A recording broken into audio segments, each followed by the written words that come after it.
What is earnest money?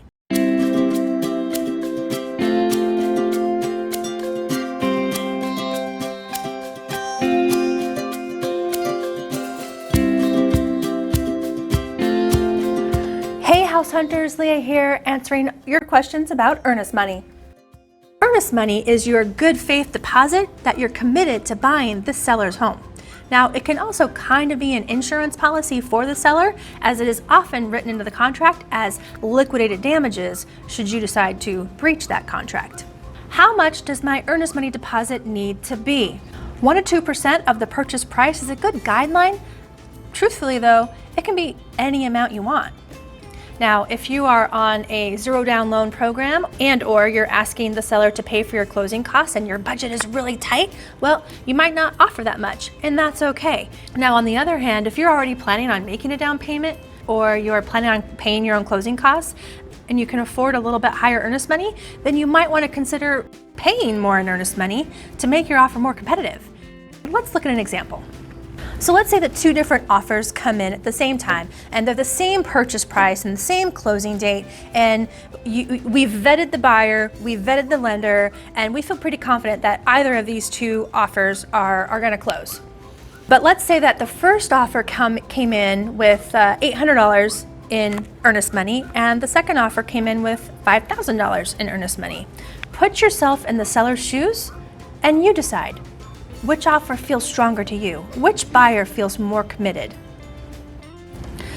The reality is that if you're buying a home with very little or no money out of your own pocket up front, you might not be able to afford a very large earnest money deposit, and that's okay.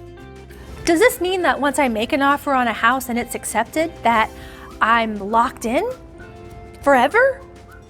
What if I find out something terrible about the house?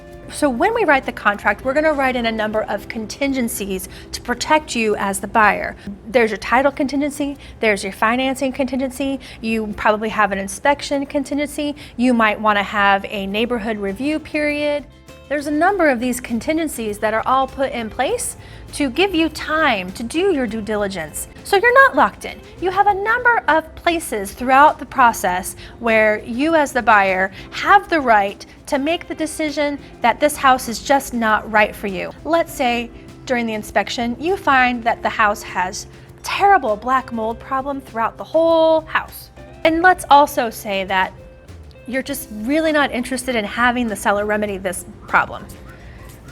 You have every right to terminate the contract and you will get your earnest money back, provided that we are still within the inspection period that we've written into the contract.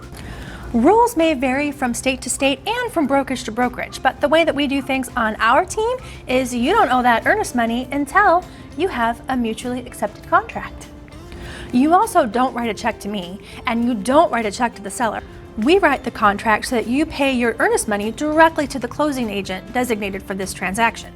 We'll be setting you up so that your earnest money is due within 3 days following mutual acceptance of the purchase and sale agreement.